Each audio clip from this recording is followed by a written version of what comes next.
दोस्तों, क्या डोगो Argentino dog आम घरों में रखा जा सकता है? क्या डोगो अर्जेंटिनो डॉग की बॉडी के ऊपर अगर कोई स्पॉट आ जाता है तो क्या वो एक मिक्स ब्रीड है? आज का वीडियो स्पेशली इसी ब्रीड के ऊपर। तो दोस्तों, मैं गुरदीप सिंह आप सबका श्री साईं पेट वर्ल्ड के नए वीडियो में बहुत बहुत स्वागत करता हूं। आज मैं आपके लिए कुछ बातें साझी करूंगा डोगो अर्जेंटिनो ब्रीड के बारे में। क्या डोगो अर्जेंटिनो की बॉडी के ऊपर अगर कोई स्पॉट आ जाता है, जस्ट लाइक जैसे उसकी एक आंख के ऊपर आ जाता है या टेल के नजदीक उसके कहीं कोई ब्लैक कलर का स्पॉट आ जाता है, तो क्या वो एक मिक्स ब्रीड है? मेरे को अक्सर लोग ये सवाल पूछते हैं। डोगो अर्जेंटिनो की रिक्वायरमेंट बहुत आती है, बहुत लोग मेरे को कॉल करते हैं। कुछ लोगों को मैं प्रोवाइड करवा पाता हूँ। क्यों? क्योंकि ये बहुत एक रेयर ब्रीड है। अच्छी क्वालिटी के डोगो अर्जेंटिनोस जल्दी नहीं मिलते और अक्सर लोग कहते हैं कि नहीं, हमें चाहिए और कम प्राइस में चाहिए। मेरे को अक्सर कहते हैं कि 20,000 में डोगो अर्जेंटिनो मिल सकता है, 15,000 में मिल सकता है। तो भाई साहब, बहुत मुश्किल है, नहीं मिलते। ठीक है जी। अच्छी क्वालिटी का डोगो अर्जेंटिनो थोड़ा सा कॉस्टली होता है। और हाँ, उसकी बॉडी के ऊपर अगर कोई स्पॉट है तो इसका ये मतलब बिल्कुल भी नहीं है कि वो एक मिक्स ब्रीड है। डोगो अर्जेंटिनो की बॉडी के ऊपर स्पॉट आ जाता है। अगर आपको फुल व्हाइट डोगो अर्जेंटिनो मिल जाता है तो वो बहुत अच्छा है, हमें बहुत खुशी है। मिल भी जाते हैं, कोई इतना मुश्किल नहीं होता, लेकिन कई बार स्पॉट आ भी जाते हैं तो उससे कोई फर्क नहीं है। डोगो अर्जेंटिनो की पहचान कैसे करनी है आपने? उसकी आंखों को देखना है। उसकी आंखों की शेप से सबसे पहले पता लग जाता है। उसके नोज के कलर से ज्यादातर जो डोगो अर्जेंटिनोस होते हैं वो पिंक कलर, पिंक नोज के साथ आते हैं। कई बार ड्यूल मार्किंग भी होती है नोज के ऊपर, तो इसका मतलब ये नहीं है कि वो मिक्स है। अच्छा, अब अगर हम बात करें कि डोगो अर्जेंटिनो अगर मिक्स हुआ तो किसके साथ मिक्स हुआ? अगर कोई डोगो अर्जेंटिनो को मिक्स करता है तो वो ज्यादातर कोशिश करते हैं कि पाकिस्तानी बुली के साथ मिक्स करें।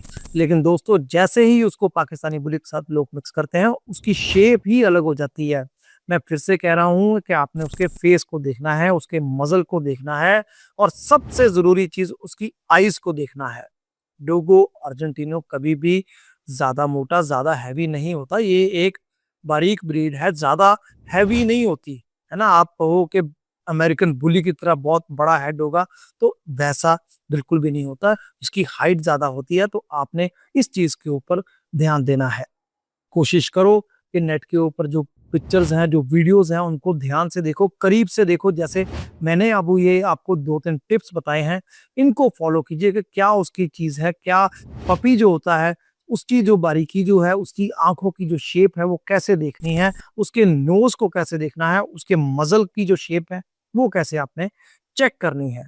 अब इसकी अगली बात कि क्या डोगो अर्जेंटिनो घरों में, आम घरों में रखा जा सकता है या नहीं रखा जा सकता? तो सबसे पहले जिनके घर छोटे हैं, ठीक है जी, अपार्टमेंट्स हैं, 2 BHK हो चाहे 3 BHK हो, तो मैं उनको बिल्कुल भी सजेस्ट नहीं करता। डोगो अर्जेंटिनो नहीं, मैं उनको कहता हूँ कि कोई भी बड़ी ब्रीड प्लीज आप ना लीजिए। बड़ा मुश्किल होता है उनको संभालना, उनको इतने छोटे घरों में रखना बहुत मुश्किल होता है। कोशिश कीजिए जिनके बड़े घर हैं, खुले में जो रहते हैं, उनके घरों की शान अगर डोगो अर्जेंटिनो बने या लार्ज ब्रीड बने तो मेरे को ज्यादा खुशी है। ट्रेनिंग की जरूरत हर एक बड़ी ब्रीड को होती है। तो अगर आप डोगो अर्जेंटिनो को स्टार्टिंग में ही ट्रेंड कर लो, ठीक है जी, ट्रेनिंग इसको करवानी मुश्किल नहीं है, बहुत इजी है। चाहे आप ट्रेनर से करवाओ, चाहे आप खुद से कर लो, बड़े इजीली ट्रेंड हो जाते हैं। एक बार डोगो अर्जेंटिनो ट्रेंड हो गया तो यकीन मानना आपका सबसे प्यारा दोस्त है, आपकी फैमिली का एक रक्षक है, आपकी फैमिली का बहुत प्यारा ये फ्रेंड है। और ये हाँ, हर घर में फिर रखा जा सकता है। लेकिन अगर आपने उसकी ट्रेनिंग नहीं करवाई तो समटाइम्स होते हैं, गार्ड डॉग होने की वजह से ये कई बार अग्रेसिव भी हो जाते हैं। तो कोशिश कीजिए, ट्रेनिंग जरूर कीजिए इनकी, या करवाइए या कैसे भी करिए, यानी कि ट्रेंड होना बहुत जरूरी है। एक बार डोगो अर्जेंटिनो अगर ट्रेंड हो जाते हैं तो यकीन मानना दोस्तों, ये आपके सबसे प्यारे दोस्त है।